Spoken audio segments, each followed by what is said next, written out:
ახალხანს დავესწარით სტარტაპების დაჯილდოების ცერემონიას, რაც ძალიან მიხარია, ძალიან მნიშვნელოვანია ზოგადად ეს მიმართულება ჩვენი ეკონომიკის განვითარებისთვის და შესაბამისად ჩვენ საგანგებო ყურადღებას ვუთმობთ, რა თქმა უნდა, სტარტაპებს, ინოვაციებს, ტექნოლოგიებს და თქვენ იცით, რომ ჩვენ საგანგებოდ შემოვიღეთ შეღავათიანი დაბეგვრის რეჟიმიც სტარტაპებისთვის, კერძოდ 3 წლის განმავლობაში ნულოვანი საშემოსავლო გადასახადით იბეგრებიან სტარტაპები ჩვენი გადაწყვეტილებით.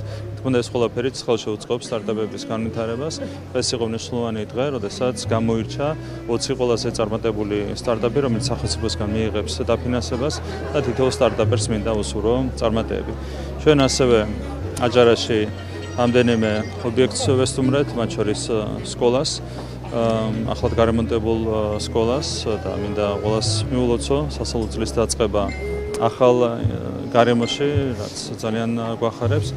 ასევე დღეს დავათვალიერეთ ბათუმის აეროპორტი, სადაც განხორციელდა და ხორციელდება მნიშვნელოვანი ინფრასტრუქტურული სამუშაოები. და ასევე გობლეთში ნახეთ სპორტული ინფრასტრუქტურა, ჩელი არენა, სადაც 300 ბავშვი დადის ფეხბურთზე და რა თქმა უნდა, ესეც ძალიან მნიშვნელოვანია. მნიშვნელოვანია ამ მიმართულებითაც, რომ დამატებით გვაქვს დაგეგმილი ინფრასტრუქტურის კიდევ უფრო მეტად გაუმჯობესება. ყველა მიმართულებით გვაქვს კონკრეტული პრიორიტეტები და რა თქმა უნდა, მთავრობა აქტიურად იმუშავებს იმისათვის, რომ როგორც ეკონომიკა წავახალისოთ, სპორტი წავახალისოთ, განათლების სისტემა კიდევ უფრო მეტად დავხვეწოთ, ყველა ეს პრიორიტეტი იქნება სათანადო ყურადღების ქვეშ მომავალშიც.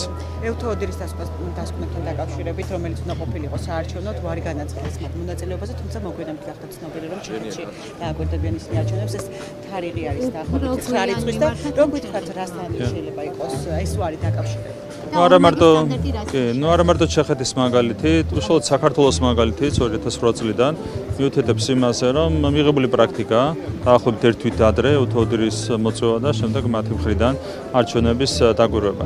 შესაბამისად, აქაც რა თქმა უნდა საკმარისი დრო იყო, თუმცა კიდევ ერთხელ გამიმეორებთ, რომ ევთო-ოდირისგან არ გვიკვირს საქართველოში არ ჩამოსვლა იმ ეგრეთ წოდებული ბულინგის ფონზე, რაც მათ გამოიარეს რადიკალური ოპოზიციის და მათი უცხოელი მხარდამჭერების მხრიდან. ასეთ ფონზე, რა თქმა უნდა, არავის უკვირს, რომ ევთო-ოდირმა თავი შეიგავა საქართველოში ჩამოსვლისგან, თუმცა ჩვენ ველოდებით მათ 2028 წლის ოქტომბრის საპარლამენტო არჩევნებისთვის.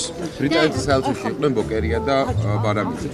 ბარამიძე ადასტურებს, რომ მოდქი აქ ოქტომბრის არჩევნებთან დაკავშირებით იყო მოლაპარაკებები და ასევე სხვა რაღაცებზე. როგორ შეახაზებთ, რას უკავშირებთ ამას და აღნიშნულ ფაქტზე რას ეკუთვნოდეთ? საინტერესოა, რომ მათ შორის ელენე ხოშტარიასთან დაკავშირებითაც გააკეთეს განცხადება ევროსპიკერმა, რამდენიმე საელჩო, რამდენიმე ევროპული საელჩო პირდაპირ არის სამწუხაროდ ჩართული საქართველოში რადიკალიზმის გაღვივებაში, ისინი შესაბამისად ხშირად ხვდებიან რადიკალებს და ეს არის სამწუხარო მოვლენა. კიდევ ერთხელ გამიმეორებთ, რომ ევროკავშირის ევროპული ქვეყნების იმიჯს საქართველოში ეს ძალიან აზიანებს. თან როდესაც ხვდები არჩევნებთან დაკავშირებით ისეთ პარტიებს, რომლებიც საერთოდ არ მონაწილეობენ არჩევნებში, ეს კიდევ უფრო მეტად გაუგებარია, ხომ? ძალიან ცუდია, როდესაც კონკრეტული ელჩები, საელჩოები ახალისებენ საქართველოში რადიკალის, რა თქმა უნდა, საზოგადოება ამას აკვირდება, საზოგადოება ამას აფასებს და კიდევ ერთხელ გამიმეორებთ, რომ ეს ყველაფერი ევროპული ქვეყნების, ევროპული ბიუროკრატიის იმიჯზე საქართველოში ძალიან ცუდად აისახება. ხოშტარიას შემთხვევა კიდევ უფრო მძაფრია. გირაოს გადახდასა ზოგადად რო შეაფასოს მისი მიზანმიმართული დანაშაული ის რაც შეიძლება. ხოშტარიას შემთხვევა კიდევ უფრო მძაფრად აჩვენებს საელჩოების დამოკიდებულებას. ის არა მარტო რადიკალიზმით არის დაკავებული, ის არის პერმანენტულად დაკავებული კანონის მოთხოვნების დარღვევით და ამ შემთხვევაში, ბოლო შემთხვევაში უკვე მან სისხლის სამართლის დანაშაულის ნიშნების შემცველი ქმედებაც ჩაიდინა. ხო, როდესაც ასეთ დროს ხდება ხოშტარიას არ მარტო რადიკალიზმის, არამედ პირდაპირ კანონდარღვევის წახალისება, ეს არის ბუნებრივია შემაშფოთებელი. არ შეიძლება ასე გააუფასურონ საქართველოში ევროკავშირის იმიჯი, ევროკავშირის საელჩოებმა, ევროკავშირის ბიუროკრატია. კიდევ ერთხელ გამიმეორებთ, რომ ეს პროცესი რაღაცნაირად უნდა შეჩერდეს. ეს ჩვენთვის არ არის იმდენად მნიშვნელოვანი, ამდენადაც იმისთვის, რომ ქართული საზოგადოების თვალში ევროპული ბიუროკრატიის და მთლიანად ევროკავშირის იმიჯი საბოლოოდ არ დაზიანდეს. გირაოს გადახდას არაპირებს, აი ამ ფაქტს როგორ შეაფასებთ? რაც ხება გერავს ეს მისი საქმეა, მაგასთან დაკავშირებით ჩვენ, ამასთან დაკავშირებით ჩვენ ვერავით არ პოზიციას ვერ გამოხატავთ, იცით რომ არსებობს კანონმდებლობა, ამ კანონმდებლობის თანახმად კონკრეტული ზომებია გათვალისწინებული იმ შემთხვევაში, თუ პირი არ იხდის გირავს, ხო დანარჩენი არის ყველაფერი კანონის საქმე. ბატონო ირაკლი, უნდა გითხოთ ირაკლი ღარიბაშვილთან დაკავშირებით, რა ურთიერთობა გაქვთ თქვენ სულ ცოტა ხნის წინ ტელეპიროლთან თქვით რომ გქონდათ კომუნიკაცია. დღეს რა ურთიერთობა გაქვთ თქვენს წინამორბედთან და როდის გქონდათ ბოლო კომუნიკაცია? თქვენ რატომ გაინტერესებთ? რატომ გაინტერესებთ? იმიტომ რომ მისი გუნდის წევრების დაკავებით ხართ, არის ხელისუფლება დაკავებული და ნახეთ დაკავებული, რაც შეეხება კონკრეტულ საქმეებს. კონკრეტული საქმეები აღიძრა სამართალდამცავი ორგანოების მხრიდან და ეს არის მთლიანად კანონის თემა. ეს არ ეხება მთავრობას როგორც ასეც, ეს ეხება შესაბამის უწყებებს. რაც შეეხება ურთიერთობებს, ამაზე უკვე გავაკეთე მე კომენტარი, გონდა რამდენჯერმე სატელეფონო კომუნიკაცია სხვადასხვა თემასთან დაკავშირებით. ბოლო პერიოდშიც იყო ეს კომუნიკაცია, თუმცა ეს თქვენთვის არ უნდა იყოს საინტერესო. საინტერესოა ბურჭულაძის დაკავების შემდეგ განსაკუთრებით. გააფრთხილეთ ირაკლი ღარიბაშვილის შესაძლებელი ისიც დააკავოთ. რაც თქვენთვის საინტერესო უნდა იყოს ერთ-ერთი რამ, რომ ჩვენი ხელისუფლება აქტიურ ზომებს იღებს კორუფციის აღმოსაფრთხებლად საქართველოში. ზოგადად ეს არის საინტერესო. ამას უკავშირდება პროკურატურის აქტიურობა, ამას უკავშირდება სხვა სამართალდამცავი უსაფრთხოების სამსახურის სხვა სამართალდამცავი უწყებების საქმიანობა. თქვენ იცით, რომ ყველა ძირითადი მიმართულებით გააქტიურდა კრიმინალთან ბრძოლა. ეს ეხება კორუფციულ დანაშაულებს, ეს ეხება ნარკოტიკულ დანაშაულებს, ეს ეხება ორგანიზებულ დანაშაულს და ეს ეხება პოლიტიკურად მოტივირებულ დანაშაულს. ყველა მიმართულებით გააქტიურებულია ბრძოლა დანაშაულის. ანუ რომელაური ღარიბაშვილი და დანარჩენები ვერ მუშაობდნენ ბატონო ირაკლი? არაფერში არ არის. როგორ არა, როცა ამბობთ რომ კრიმინალთა ბრძოლა პასუხისმგებლობას მეც ვინაწილებ ხო, მართული პარტიის თავმჯდომარე ვიყავი მათ შორის ბოლო წლების განმავლობაში. ხო, მაგაზე კი არ არის საუბარი. თქვენ იცით რომ ჩვენ ხელისუფლებას ჰქონდა უამრავი გამოწვევა. მათ შორის ეს იყო გარედან ხელოვნურად შექმნილი გამოწვევები და როდესაც გაქვს მაგალითად რთული პოლიტიკური პროცესები ქვეყანაში, ქვეყნის გარშემო, როცა არის რეგიონში მიმდინარე ომი, როდესაც ამ ფონზე არის ზეწოლა ხელისუფლების მიმართ, რომ მაგალითად ჩაერთოს საომარ მოქმედებებში და ამ შემდეგ, ასე დროს რაღაცებს შეიძლება ვერ დაუთმო სათანადო ყურადღება ობიექტური მიზეზების გამო. თუმცა აქ არავის პასუხისმგებლობაზე ჩვენ არ ვსაუბრობთ, მე შემიძლია გავიზიარო ამას პასუხისმგებლობა, თუმცა ამ ყველაფერს ჰქონდა ობიექტური მიზეზები. თუმცა ან მასზე ახდენდა ზეწოლას დიფრეტი. რაც შეეხება დღევანდელ მდგომარეობას, ჩვენ დღეს ვართ, ხშირად გვითხოვს ეს და კიდევ ერთხელ გაიმეორებ, დღეს ჩვენი სახელმწიფო არის დამოუკიდებელი და სუვერენული როგორც არასდროს და ეს მოცემულობა გვაძლევს იმის საშუალებას, რომ მაქსიმალურად მკაცრად ავამოქმედოთ კანონი ნებისმიერი ტიპის დანაშაულთან მიმართებით და ეს არის თავარი მიზეზი, რატომაც დღეს არის გააქტიურებული. ეს არ არის წარსულს რაც შეეხება, არავის პასუხისმგებლობა არ არის. არც ჩემი ბურჭულაძე ამდენ ფულს რო იპარავდა. თქვენ საქართველოს პარლამენტში ვიყავთ დაკონტროლებელი იყავით. სად იყავით, როდესაც ის ჯერ ერთი რაც შეეხება კონკრეტულ ბრალდებებს, დავილოდოთ სასამართლო გადაწყვეტილებას, კანონს უნდა ვცემთ უბრალოდ პატივი. ეს ერთი. რაც შეეხება ზოგადად კორუფციულ დანაშაულებს, კიდევ ერთხელ გაიმეორებ, რომ თავის დროზე ჩვენ შეიძლება ვერ ვახერხებდით კანონის ამოქმედებას მთელი სიმკაცრით, იმის გამო რომ იყო უამრავი გამოწვევა, უამრავი ხელოვნურად შექმნილი გამოწვევა. დღეს მადლობა ღმერთს გვაქვს იმის საშუალება, ყველა მიმართულებით ხედავთ, რომ როგორც ნარკოტიკულ დანაშაულთან მიმართებით, კორუფციულ დანაშაულთან მიმართებით, ორგანიზებულ დანაშაულთან მიმართებით, პოლიტიკურად მოტივირებულ დანაშაულთან მიმართებით, ჩვენ დღეს გვაქვს იმის შესაძლებლობა, რომ კანონი ავამოქმედოთ მთელი სიმკაცრით, რის საშუალებაც არ ქონდა ობიექტური მიზეზების გამო. შეიძლება ვნახოთ ფისესებს მიღმა ბატონო ირაკლი. შესაძლებელი შეუშვებთ ამას, რომ ეს თანხაც, რომელიც თუნდაც ჯუანშერ ბურჭულაძე იპარავდა, მაგას გამოდიოდა. როდესაც ყოფილ პრემიერზე ისევ ასეთ კითხვას, ეს ჩემთვის არის მომიტევეთ სპეკულაციური. რატოა სპეკულაცია? თქვენ არ იწევთ მის გუნდს. ნახეთ რაღაც ჰაერიდან არ უნდა დამისვათ ისეთი შეკითხვა. ნახეთ არის კონკრეტული კრიმინალისტთან ეხლა კორუფციასთან ეხლა კონკრეტული პირია. გამოდის რომ ირაკლი ღარიბაშვილი არაფერს აკეთებდა. სხვა რამის ერთი რომ რაც შეეხება ზოგადად დანაშაულთან ბრძოლას. შესაბამისი კითხვები არ უნდა დაისვას ჩემს მიმართ. იმიტომ რომ პრემიერ-მინისტრის ფუნქცია და უფლებამოსილება არ არის რომ მიიღოს გადაწყვეტილებები სისხლის სამართლის საქმეების აღზრდასთან დაკავშირებით და შემდეგ. რა გვარიც არ უნდა ახსენოთ, არც ერთი გვარის მიმართ არ შეიძლება ეს არ გამორიცხავთ ღარიბაშვილის დაკავებას. სწორად ეს კიდევ უფრო სპეკულაცია. არა, რატომა? ბატონო რაკლი, თუ ამბობთ რომ მის დროს ხდებოდა დანაშაული უფრო მეტი და თქვენ მოაგვარეთ, აბა რა არის? 4 ოქტომბერს ოპოზიციის და უნდა გავყვეთ მე სხვა გვარებს და ამიტომ არც ერთ გვარზე არ გებასო. ღარიბაშვილზე, როდის ნახეთ ბოლოს? აი, როგორი მეგობარი იყო თქვენი? იყო თქვენი მეგობარი? ჩვენთვის ეს ვერ იქნება საინტერესო. კარგი, მაშინ ეს უნდა ეს საინტერესოა. ძალიან კარგად იცის სახელმწიფო სამართლის ერთის და გადმო. პასუხი და რატო არ ვასრულებინე? არ მინდა, მაგრამ პატექსები. არ, მადლობა. იყო წარმატებული ყველგან, სადაც ის დღემდე მოღვაწეობდა, მას აქვს თავისი ძალიან მყარი და ლოგიკური საფუძველი, ეს არის განათლება, პროფესიონალიზმი, ძალიან კარგად იცის სახელმწიფო სამართლის კანონის ღირსების ფასი და რაც ყველაზე მნიშვნელოვანია, ეს არის პატრიოტიზმი. გეცნოთ ეს სიტყვები? არ შესანიშნავი სიტყვებია. თქვენი სიტყვები და სწორედ ამ სიტყვებით შეამკეთ ირაკლი ღარიბაშვილი პარლამენტში პრემიერად რომ პრემიერ კარგად გითქვამ და ეხაც იგივე სიტყვები. მე კიდევ ერთხელ შემიძლია გითხრათ რა თქმა უნდა, რასაც ვამბობდი ირაკლი ღარიბაშვილთან დაკავშირებით, მე შემიძლია კიდევ ერთხელ დავაფიქსირო ჩემი იგივე დამოკიდებულება ირაკლი ღარიბაშვილის მიმართ. მან ბევრი რამე გააკეთა ჩვენი ქვეყნისთვის, მათ შორის იმ 3 წლის განმავლობაში 2021 წლიდან მოყოლებული, როცა რთული პროცესები გამოვიარეთ, ამიტომ რაც თქვი, მაშინ შემიძლია იგივე დამოკიდებულება დღესაც გავიმეორო. კორუფციაში იყო ჩარული, როგორ გააკეთა ყველაფერი? მაშინ მისი გუნდი და ამის გუნდი და იმის გუნდი, როდესაც კონკრეტული დანაშაულის ჩადენა ხდება, სამართალდამცავი უწყებები რეაგირებენ ამაზე, ეს არის და ეს. 4 ოქტომბრის ოპოზიციის ნაწილის გეგმებთან დაკავშირებით აანონსებენ მშვიდობიან დამხობას, პატების დედები ამბობენ, რომ კეთილ რევოლუციას დაიწყებენ. ამას რევოლუციას თქვენი შეფასება როგორია მათ გეგმებთან დაკავშირებით? მე კიდევ ერთი რამ მინდა გავიმეორო, რომ შეაჩვიეს ენა ჩვენს სახელმწიფოს. არავის არ მივცემთ ამის საშუალებას, როგორც ვახსენე, კორუფციასთან დაკავშირებით ორგანიზებულ დანაშაულზე, ნარკოტიკულ დანაშაულზე, პოლიტიკურად მოტივირებულ დანაშაულთან მიმართებითაც. ჩვენ გვაქვს ბევრად მეტი შესაძლებლობა დღეს, რომ კანონი ავამოქმედოთ მთელი სიმკაცრით. აქედან გამომდინარე, ყველას მოუწოდებ, რომ მაქსიმალურად აკონტროლონ საკუთარი რიტორიკა, ემანდ, როგორც სიტყვიან ჟარგონზე, არ აღმოჩნდნენ იქ, სადაც ვიღაცები უკვე აღმოჩნდნენ, იმიტომ რომ სახელმწიფოს ინტერესები უნდა იყოს ბოლომდე დაცული. კანონი არ შეიძლება ასე მარტივად დაარღვევოს ადამიანმა, სადაც დავინახავთ კანონის დარღვევას, მათ შორის რიტორიკის დონეზე, ყველგან გვექნება შესაბამისი რეაგირება.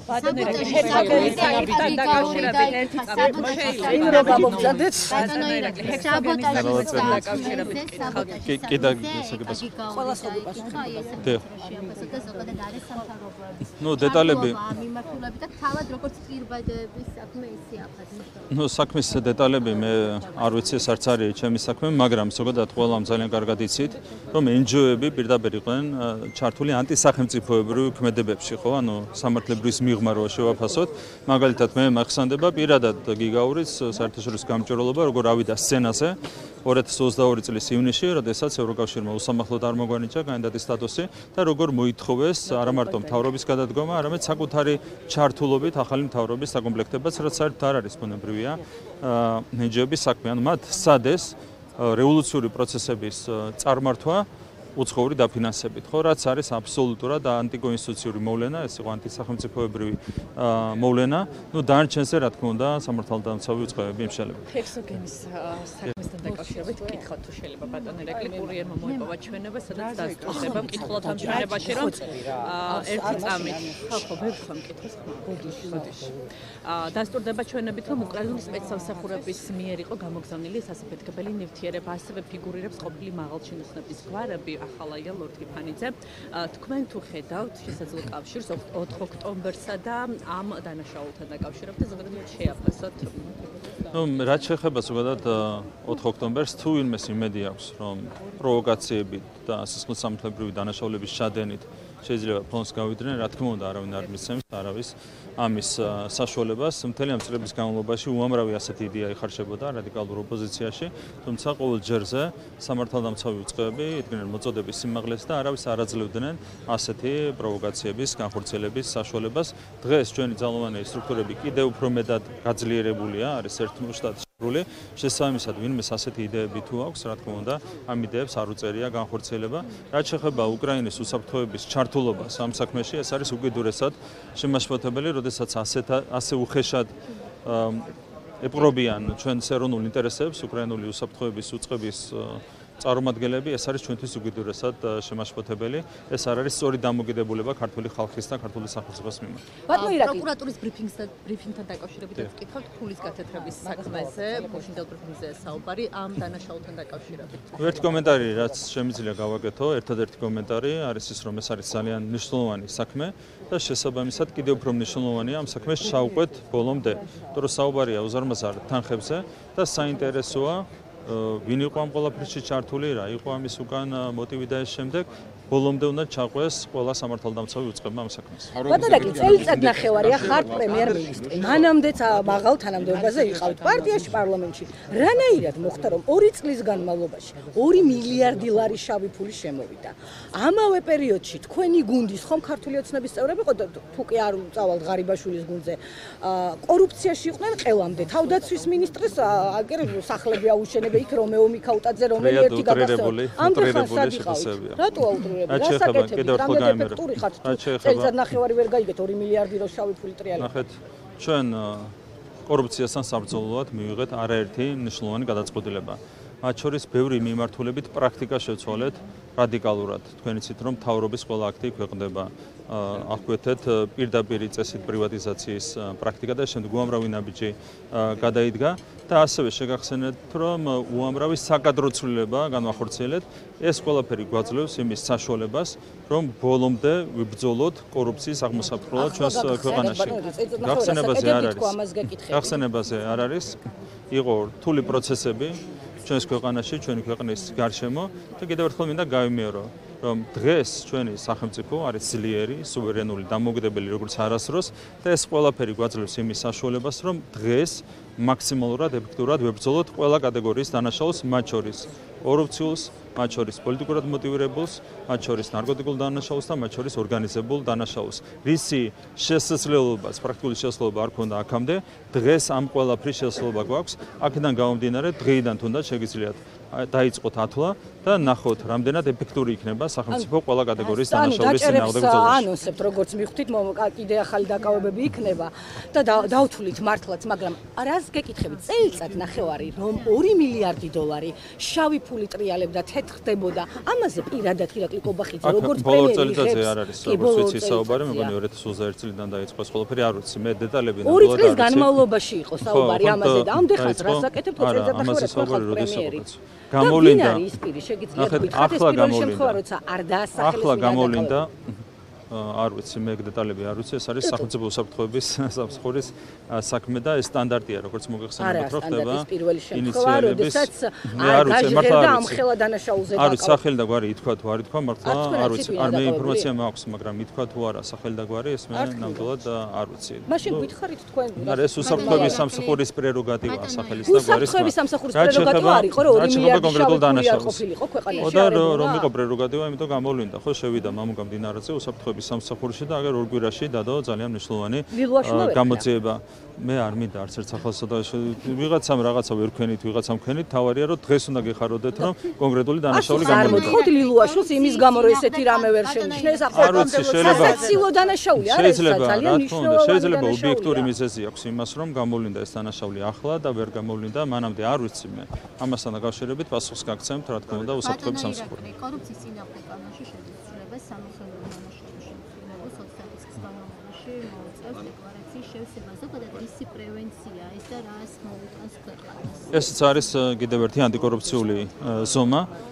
არავის არ უნდა ქონდეს იმის განცდა რომ სახელმწიფოს ხარჯზე ეშოვის ფულს, მე რაღაც შეიძლება თუნდაც მოიხადოს რამდენიმე წელი საშელი ამისათვის და მე თლიანად გათავისუფლდება და შეიძლება მოპარული ფული დახარჯოს იმისათვის რომ არავის დარჩეს ამის განცდა ჩვენ შეგვაქვს კანონმდებლობაში ცვლილება რომლის თანახმადაც 30 წლის განმავლობაში დაევალება შესაბამის დანაშაულში მშავდებულ პირს საკუთარი დეკლარაციის გამოქვეყნება, ყოველწლიური სამოხელეო დეკლარაციის გამოქვეყნება, ესეც არის მორიგი ძალიან მნიშვნელოვანი ანტიკორუფციული ზომა. ყველა ეს ზომა ზოგადად აჩვენებს ჩვენს სრულ ასეთ მოტივაციას, რომ მაქსიმალურად ვიზრუნოთ საქართველოში კორუფციის თლიანად აღმოფხვრისთვის. ჩვენ გვაქვს ძალიან ამბიციური, ჩვენ იმას კი არ ვამბობთ, რომ გვინდა ცოტაში ვამციროთ და ამ შემდეგ, ჩვენ ვთქვით, რომ ევროპის სამეულში გვინდა მოხდეთ კორუფციის სიმცირის თვალსაზრისით. თქვენ შეგიძლიათ თავად წარმოიდგინოთ, რამდენად ამბიციურია ეს მიზანი, მით უმეტეს ისეთ ქვეყანაში, რომელიც სამხრეთ სარტყელში მდებარეობს. ხო, ანუ რაც უფრო არ ქონდათ ეს ამბიციები, გამირაკლი. ეხლა რო გაგახსენდა? არა, წელიწადნახევრის წინ თქვი, 8 ფებრუარს, როდესაც წელიწადნახევრის წინ გამოვედი მთავრობის დამტკიცების დროს, მაშინ თქვი ზუსტად რომ გვინდა ევროპის სამეულში მოხდეთ კორუფციის სიმცირის თვალსაზრისით, რაღაცეებს შირდება დრო და თქვენ როგორც ხედავთ, დღეს ვართ საკმარისად ძლიერი იმისათვის, რომ ყველა კატეგორიის დანაშაულს მაქსიმალური ეფექტიანობით პარლამენტის თავმჯდომარე რო იყავით, ირაკლი ღარიბაშვილს მაგას არ ეუბნებოდით. მინიმუმ არ ურჩევდით, მაკონტროლებელი იყავით და ვალდებულებაც უფრო მეტი ქონდა და არ ურჩევდით მაგას. თქვენ ხო ამბობდით, რომ ჩვენ ისეთი გუნდი ყავს, წინოფული დაუდო არავინ არ აიღებსო და რანაირად აიღეს ამ პირადად მე რისი საშუალებაც არ მქონდა ობიექტური მიზეზების გამო, მაგალითად თუნდაც 1 წლის წინ იმის საშუალება მაქვს წელს. ვინ არ გაძლევდათ ამ? არა, ობიექტური მიზეზების გამო. ვინ კი არა, გარემოებები, მაგალითად, თუნდაც ის ბუხეში საგარეო ზეწოლა, რომელიც ხორციელდებოდა ქვეყანაზე მეორე ფრონტის გახსნის მიზნით. ეს არის ობიექტური გარემოება. გარედან გეუბნებოდნენ არ ებრძოლოთ კორუფციასო? არა, გარედან გეუბნებოდნენ ფრონტი გახსნენიო. და ასე დროს, როცა ამ ხელა ზეწოლას გადიხარ, როცა გაშანტაჟებენ მუდმივად იგივე კანდიდატის სტატუსით მოლაპარაკების გახსნის თემით და ეს შემდეგ, როდესაც ამ ხელა სასაცილო თემაზე ვსაუბრობ. ბატონო, მართლა გეკითხებით, ეხა ჩვენ რაზე ვსაუბრობთ სასაცილოა, რომ ქვეყანაში 2 მილიარდი შავი ფული შეტრიალებს, რომ თავდაცვის მინისტრს ჩართვები მომწონს თემას მეცემ. აი, ღმერთმა სასაცილოდ გაგიხადოთ საქმე, მაგრამ მე მგონი ამ ქვეყანას სასაცილოდ არ აქვს. მე მგონია თქვენ უნდა გიხაროდეთ ყველა ჩვენს მოქალაქეს, ვისაც უყვარს ეს ქვეყანა, უნდა უხაროდეს ერთი რამ, რომ დღეს სახელმწიფო არის ძლიერი. და დღეს სახელმწიფო შეუძლია, აქამდე არ გქონდა ჩვენ წლების მანძილზე ასეთი ძალა და დღეს მოქალაქეს უნდა უხაროდეს ის, რომ ჩვენ სახელმწიფოს აქვს ძალა სრული ეფექტიანობით ებრძოლოს ყველა კატეგორიის დანაშაულს, მათ შორის კორუფციულს, ანტინარკოტიკულ დანაშაულს და ეს შემდეგ. თავრობის ეფექტიანობით საქართველოს საუკეთესო სოციალში აი ამ შედეგების არის სოციალში ევროპის სოციალში აქ საუბარია საჯარო სამსახურის ხარისხზე კორუფციის ნუ ზოგადად თქვენ იცით რომ ბიუროკრატიის ნაწილში ჩვენ გვაქვს ერთ-ერთი საუკეთესო სისტემა რაც მათ შორის ეკონომიკის მიმართულებით არის აღიარებული სწორედ ამის გამო ჩვენ ძალიან მაღალ ადგილს ვიკავებთ ყველა რეიტინგში რაც უკავშირდება ბიზნესის კეთებას ეკონომიკურ აქტივობებს და ამის გამოხატულებაა რა თქმა უნდა ეს რეიტინგიც და რაც შეეხება კორუფციას კიდევ ერთხელ გაიმეორებ რომ არსებული მოცემულობითაც ჩვენ 7 ქვეყანას ევროკავშირიდან მუდმივად უსწრებდით კორუფციის სიმცირის მაჩვენებლით თუმცა ჩვენი ამბიციური მიზანია კიდევ ერთხელ გაიმეორებ ბატონო პოლიტიკური ზეწოლა იგი ზოგადად ნებისმიერი მიმართულებით, მათ შორის მართლმსაჯულების მიმართულებით, ყველა მიმართულებით ჩვენ უზრუნველყოფთ ის, რომ უზრუნველყოფთ იმას, რომ გადაწყვეტილებები მიიღება სწორედ პოლიტიკური ზეგავლენისგან, არ მარტო ზეწოლისგან, ზეგავლენისგან დამოკიდებლად. ეს არის მთავარი პრინციპი, რითაც ჩვენ მოქმედებთ, მათ შორის ბიზნესის თავისუფლება, რაც არის ერთ-ერთი უმთავრესი მიღწევა.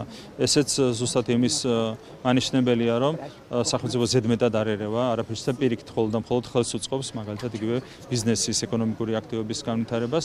ყველა მიმართულებით სახელმწიფო ხელისუფლება, ბიუროკრატია ცდილობს, რომ იყოს მაქსიმალურად ხელშემწყობი ნებისმიერი კერძო სუბიექტისთვის. ბატონო ირაკლი, 4 ოქტომბერზე უნდა ჩაგეკითხოთ. ლევან ხაბეიშვილმა ასე შეგაშინათ, რომ დააკავეთ და მიმოწერის უფლებაც აღარ აქვს, წერილსაც ვერ აგზავნის. რატო პირველი შემთხვევა სხვათა შორის პოლიტიკოსი დაპირების გამო რო დააკავეს ესე და მასა ქეთიდოლიძე მაგრად ყოფილა გადარჩენილი 5 მილიონს პირდებოდა ყველა სოფელს, მაგრამ დამიჯერეთ 5 მილიონი კი არა, მე მგონი მილიონიც არ აქვს რეგიონში. ეს იყო კონკრეტული ხრთამის დაპირება სახელმწიფოს წინააღმდეგ დაპირისპირების სანაცვლოდ. ხო, ძალიან კონკრეტული შემადგენლობა აქვს მის დაპირებას, ხრთამის დაპირება იმის სანაცვლოდ, რომ კონკრეტულმა პირმა, ძალოვანი უწყების წარმომადგენელმა გადადგას ნაბიჯი სისტემის წინააღმდეგ, სახელმწიფოს წინააღმდეგ.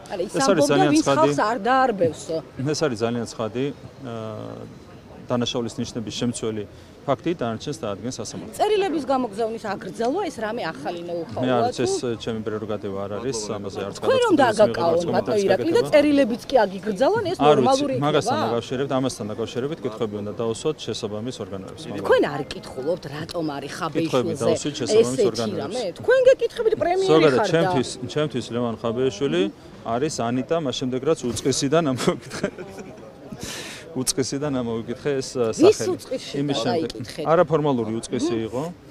ჩვენ გვირჩიეს მისთვის ხელფასის გაზდა. ჩვენ რა თქმა უნდა. კონკრეტულ ადამიანმა. ესე იგი გთამს თუ აძლევდით თქვენც დასაჭერები ხართ გთამს მიცემაზე. ჩვენ გითხრეს რომ კონკრეტული უწყესით იღებდა. რა უწყესით? მაშინ თქვენც ხართ დასაკავებლები ვინც თანხას აძლევდით. როგორ გაგადრებათ? ოფიციალურად არის სადმე დაფიქსირებული? არა, ეს აროფიციალური უწყესი იყო და იღებდა აროფიციალური. თამია და გამოგიცხოთ თქვენ თამს აძლევდით. ვინც აძლევდა რატო არ აკავეთ? კერძოფილს აძლევდნენ თანხას იმის სანაცვლოდ ჩვენ რო ვიკითხეთ არ მინდა ხა ჩემი უფლება ეს არ თქვა. რაც შეეხება არა რა თქმა უნდა ბიუჯეტის არ იყო ეს იყო არაფორმალური უწყესი იყო და მაგიტომ შეიძლება არ მიეცეს ამას ქრთამის კვალიფიკაცია ჩვენ გვითხრეს რომ ნაცმოძრაობიდან გამოქვეყნდა ინფორმაცია და ამით ჩვენთვის ეს ყველაფერი რა თქმა უნდა და გადაჭრით მიპასუხეთ ბოლოს დაიჭერენ პირდაპირ ან კი ან არა დაიჭერენ თუ არა ირაკლი ღარიბაშვილი კი თუ არა ბანერაკი გამორიცხავს თუ არა მის დაჭერა ეს არის სპეკულაციური შეკითხვა ან კი ან არა მითხარით აი ნახეთ არასწორი მე წახვალ სხვა გვარებს და ეს შემდეგ მე ჩემი დამოკიდებულება ჩემი დადებითი დამოკიდებულება კიდევ ერთხელ გამოვხატე დანარჩენი არის სპეკულაციური კითხვები ანუ არ ამბობთ რომ არ დააკავებთ